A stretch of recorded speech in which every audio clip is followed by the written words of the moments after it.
Hey, thanks so much for being here. I do appreciate your time. Listen, I don't usually make videos specifically about comments on my videos, but some of the takes on my recent brainworms video from last week are so brain dead, I couldn't help myself. For context, this is specifically in regards to the first segment from that video where a grown-ass man is whining and tantruming uncontrollably because there was a baby on his plane that was crying. Why is the baby yelling? I'm not screaming. You want me to scream? You want me to scream? Please stop the baby. Please. Shut up! Before we move on, I will say I have sympathy for this man. I have sympathy for anybody who's stuck on an airplane with a crying baby. It's an unfortunate circumstance. It's inconvenient. It's annoying. I'm not suggesting that he should be happy to be sitting next to a crying baby. All I'm saying, and the reason that he was in this brainworms episode, is that the measure of a man oftentimes comes down to how he acts under duress or faced with a difficult situation. A freak out of this magnitude over something so common, even though it is inconvenient or annoying, to me, is grounds for brainworms every single time. That child was a black baby. What the be happening right now? Now, I did some follow-up on that statement just in case he was right, and thanks to Carly in my comments, I can confirm he was right in this case. Black babies don't cry. Now, I don't know anything about this guy. He could have been having a really bad day, or maybe he's going through a rough patch in his marriage or something. You never know what's kind of leads up to situations where people have these public freakouts. All we see is the end result. But I think it's safe to say that behaving like that in that situation is not only inappropriate, it's going to do nothing to better your situation. You screaming at the top of your lungs certainly is not going to help the baby quiet down, and all you're doing is turning what could be a small problem into a massive problem for everyone else on the plane, including the flight attendants. No self-control, no poise, no restraint, man-child behavior. That's classic brainworms. Now, in that video, I made the recommendation that if the sound of a baby crying is going to trigger you so badly, it might be prudent to prepare by bringing noise-canceling headphones. They are amazing technology and they work very well. You can put on noise-canceling headphones, put on a little bit of music and zone out and go to sleep on any flight.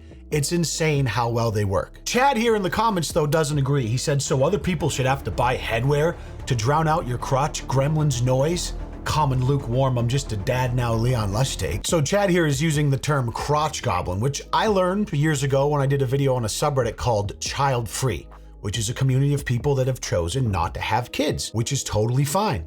Do whatever you want. But in that video, I also discovered there's a fringe part of the community there that exists only to hate children as some sort of personality trait. Chad seems to be one of those losers. Listen, I hate to break it to you, Chad, but you were, believe it or not, once a child that cried. All of human existence, in fact, is possible because of children that then grow up to be adults. So I'm not saying anyone is obligated to do anything specifically on their flight other than use their fucking brain and realize it's probable that there will be a child on their flight and that child might cry. So if the sound of a child crying is going to trigger you into an adult tantrum, which is infinitely more embarrassing, then prepare accordingly. I award you no points for creativity, Chad, and may God have mercy on your smooth brain. Here's another absolute banger. I'm a parent. It is not okay to inconvenience anyone else with your choice to have a child.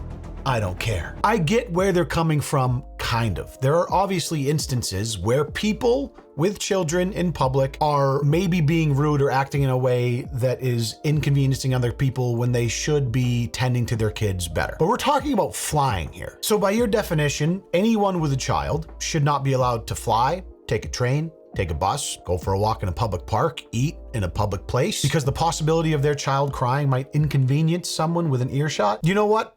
I like where your head's at. Let's just build a bunch of soundproof bunkers guarded by men with rifles and stick all the breeders in there. Then if one of them escapes with their crotch goblin and inconveniences a non-breeder in a public place, we just shoot them both on sight. Problem solved. Again, I understand where you're coming from. There are plenty of parents that act irresponsibly sometimes, but given the context of this situation, this is a brainworms take. Similar energy in this one. People flying with babies are end of story. Okay, so what should they do exactly? Say a family with young children lives on the East Coast and they have family in California. Maybe the father's getting older and he passes away, God forbid. Should they then have to avoid taking a plane and drive cross country for multiple days because your dumbass is too bitch made to handle sharing a flight with a baby? Congratulations, sir, your brain is made out of sheep shit. I've seen other comments with people talking about bringing babies to movies being the same problem. You cannot compare bringing a baby to a movie in flying with a baby. Bringing a baby to a movie, yes, I do not condone that. If there's a chance your child is going to start screaming in the movie, absolutely not, you're a dickhead. Flying is, no parent wants to fly with a baby.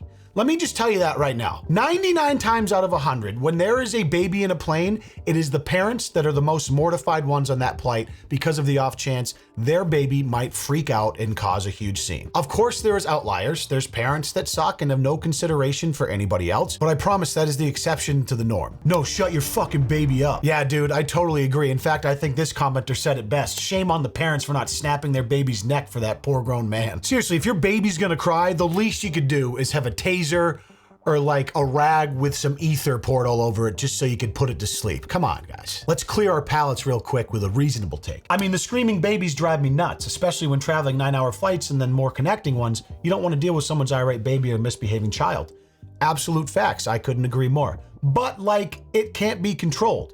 And most parents of those children are mortified and don't like it either. Whew. Someone with a wrinkly ass brain between their ears. Love to see it. I know that's most of you watching, and some of these outrageous comments are just kind of the fringe idiots that find their way in here sometimes. But here's another one. Things everyone knows about flights. Bring headphones, babies are gonna cry. Pretty universally obvious for anyone that's flown more than a handful of times. Now, you guys know I have a kid. This whole thing has nothing to do with me wanting you to like kids or wanting you to get you to like babies or being okay with babies crying on a plane. No, babies crying on a plane sucks.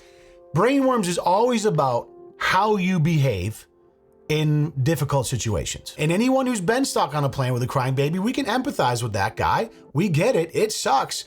But if you're trying to justify the way he acted in that situation, I just think your brain is broken. Now, there is a weird fringe cohort of individuals online that just hate kids or families in general. Similar to that video I made years ago about the child free and how there was this small percentage of them that are just there to hate children and people that have children for no other reason than to hate them. It's just unusual. I mean, humanity, our existence is predicated on babies existing. You don't have to like them, but at least realize they're necessary. And don't get me wrong, I do realize the flip side of that with like the IG moms or whatever that are like over the top and take 15 billion pictures of their kids and think that their kid's the coolest thing in the world and shove them down your throat every chance they get. That can get a little cringe too, sure. But just hating babies for the sake of it is such a strange personality trait.